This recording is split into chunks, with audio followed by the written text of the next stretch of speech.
It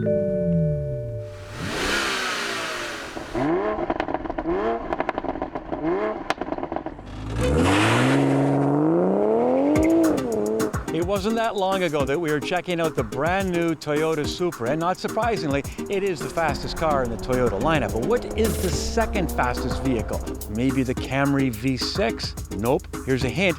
It occupies the most popular segment in North America. That's right, it's an SUV. In fact, it is a Rav4. And speaking of the Rav4, not only is it Toyota's best-selling vehicle, it is the best-selling non-pickup vehicle in the United States and in Canada. Well, this week we're checking out the most powerful Rav4 to date. It's a plug-in hybrid, and they're calling it the Prime.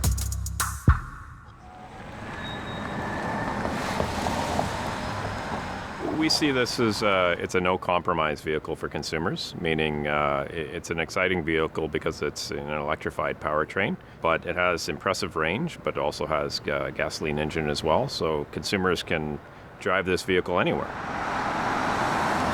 It has 68 kilometers of all-electric range, so that handles the commuting distance for about 90% of all Canadians, but they can go beyond that. There's no fear or anxiety around range. It's a good option for consumers if they don't want to stress about range anxiety or if they want to go anywhere they want to go. The hybrid Rav4 on its own has impressive fuel economy and reduced emissions for consumers if that's what they're interested in. It's also a great driving vehicle. This just gives them a further option. Basically, it's a Rav4 hybrid, but with a bigger battery. So it's a very simple technology. You have a gas engine and you have two electric motors, and they work together to give you the best efficiency. You want to plug it in at home on your 120 circuit, it'll take you about 12 and a half hours to get it to 100%. If you've got a 240 setup, then it'll take 2 hours. However, this vehicle has what I really like. It has a charge button. So while you're driving, you can put on the charge button and it will act like a generator, charge up the battery until it gets to about 80%. Now I think it was an Outlander plug-in, and I did that method. I never plugged it in at home. That's convenient.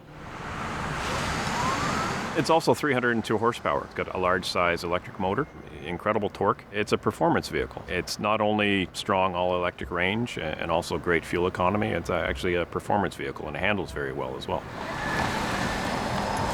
You could be in EV mode, you could be in hybrid mode, using the gas engine or the electric motor, or you can be using both at the same time. And that's what gives that vehicle so much power with 302 horsepower, because it uses both the gas engine and the electric motor.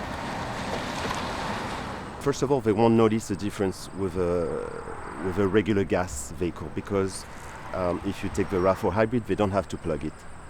So they only have to put gas in it, they just do it less often. When we move to the Rav4 Prime, they have to plug it, but they get 68 kilometers of purely electric range. So what they will notice in that case is the extra power, the extra torque you get from the vehicle, the silence as well. It's very quiet in the cabin of a Rav4 Prime. By default, the Rav4 Prime will start in EV mode, and it will remain in EV mode as long as there's electricity in the battery, and as long as you don't go over a speed of 135 kilometers per hour. But when the battery is depleted, it switches to hybrid mode. You know, you can't talk about electric vehicles without talking about government incentives, a very touchy and controversial subject. As you know, our own Jim Kenzie is against it. He believes that a car should stand on its own feet in the showroom without getting any kickbacks from taxpayers. Also, in Ontario, they got rid of the incentive, and the result? Electric car sales took a major dive. Now, it's interesting, Toyota is launching this Prime in the province of Quebec for two reasons. One, Quebecers love electric cars, and two, with government and provincial incentives, you can get close to $13,000.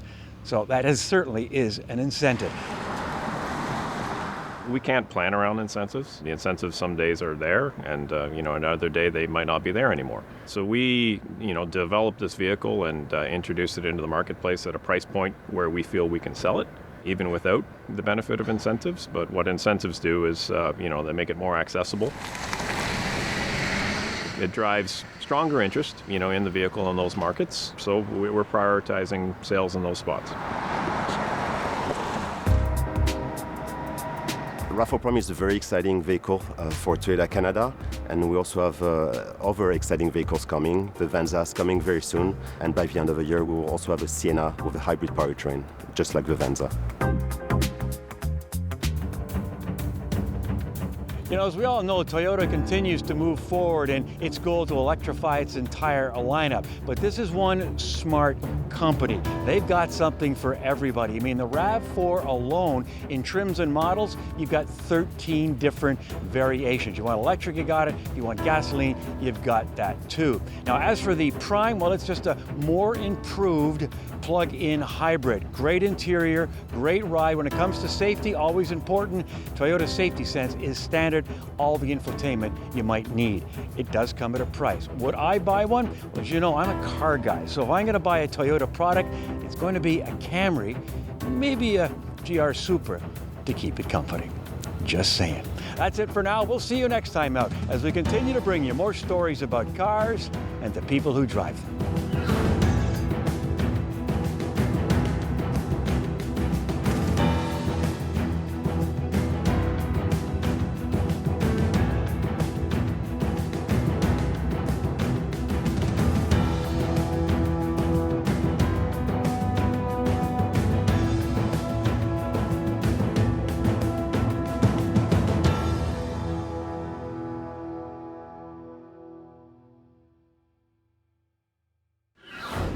So here's the question, where were you 32 years ago? I know some of you weren't even a glint in your father's eye. As for me, well, I was in diapers, but found time to get Motoring TV off the ground. And today I like to think we've got one of the best automotive video libraries in the world. If you agree, please give us the thumbs up and also subscribe. We'd really appreciate it.